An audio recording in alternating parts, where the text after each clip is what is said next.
Two Pivot Points for Understanding Damodara by Krishna's Mercy. Yadi shaknoshi gacchutvam atichanchal cheshtit itya uktva cha nijam karmasa chakar kutumbini. Quote, "O naughty child, now try going from here if you can." Having spoken thus, she returned to her household duties. Vishnu Purana 5:6-15. When you hear the word, what comes to mind? When someone interrupts what you are doing, pointing a finger in your face, insisting that you surrender to such and such, what is your response? Do you feel like you know this individual? Is it even an individual? Or is it a figment of the imagination, something man created as a story to tell themselves when things get tough? You see, that is the only way to rationalize the horrors of birth and death and everything terrible that occurs in between. In the case of Vishnu Purana, Bhagavad-Purana, and the larger Vedic tradition itself, the corresponding image is not necessarily what you expect. This highest being of all is real, exists, and can be found tied to a mortar in the sacred farm community of Gokula. His Divine Grace A.C. Bhaktivedanta Swami Prabhupada wishes the best for us. He is wishing well to everyone. This includes the believers and the non-believers. For those who don't believe, it is a good idea to take stock of the situation around them, to begin asking questions as to the origin. For instance, how is it possible that a large banyan tree emerges from a tiny seed? Why is it that some other seed, though similar in appearance, produces something entirely different? Why is there no seed to produce the typewriter? Why is there always intelligence behind something great? What exactly is the source of that intelligence? Sarvasya chaham hridi sannivishto, mattah smritir jnanam apohanam cha, vedaishcha sarvair aham eva vedyo, vedant krid vedvid eva chaham. Quote, "I am seated in everyone's heart, and from me come remembrance, knowledge, and forgetfulness. By all the Vedas am I to be known. Indeed, I am the compiler of Vedanta, and I am the knower of the Vedas." Lord Krishna, Bhagavad-gita 15:15. For the believers, there is the challenge to rise to a higher standard of interaction. Do not settle for believing. Do not merely ask for the basics, for subsistence, for the continuation of life. After all, the animals do not make such requests. They are incapable of such expression. Somehow they manage.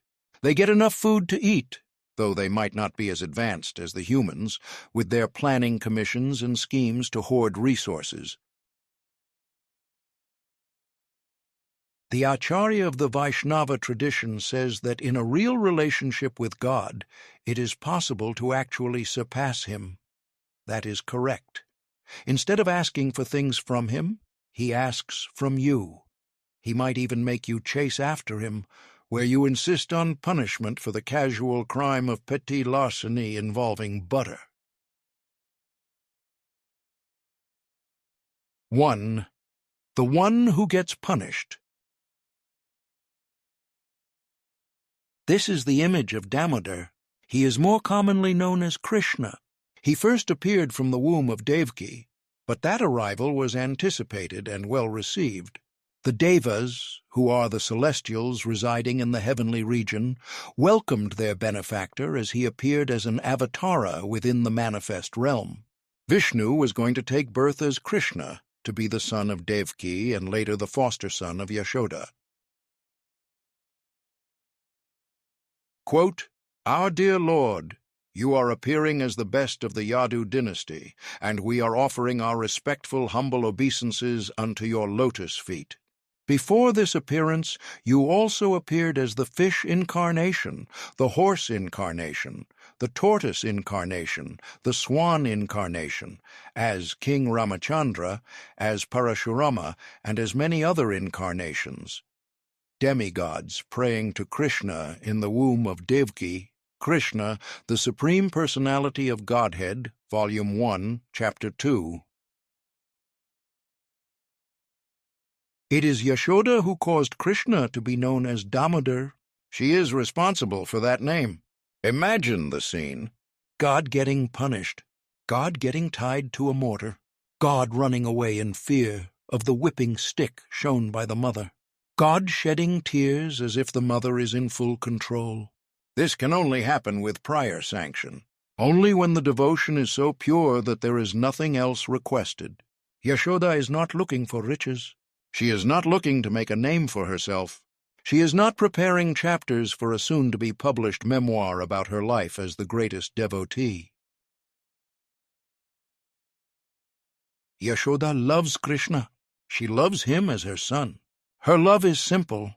She is not kept at a distance by awe and reverence. There is closeness. She will feed milk upon request. She tries to handle multiple responsibilities.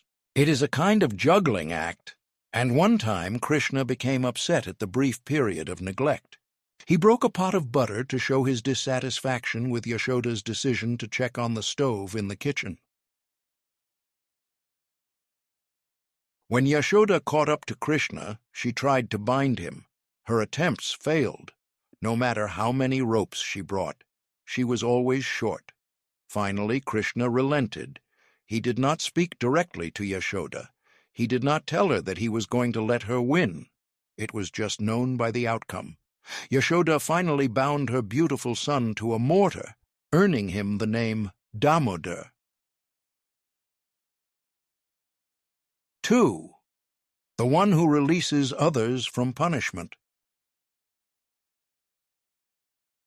Damodara is God being punished. It is God in a subordinate role. It is God choosing to accept the pure love of one of his devotees.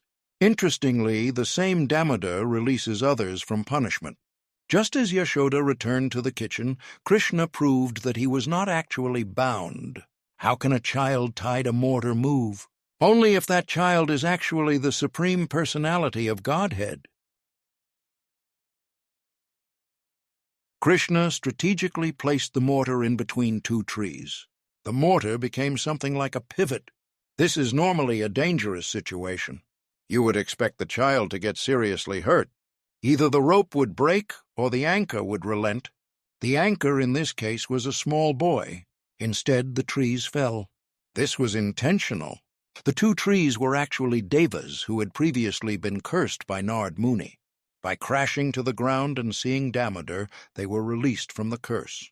In the same way, those who always remember the darling child of Yashoda and his all-attractive interactions in Gokula will be released from the dreaded fate of rebirth.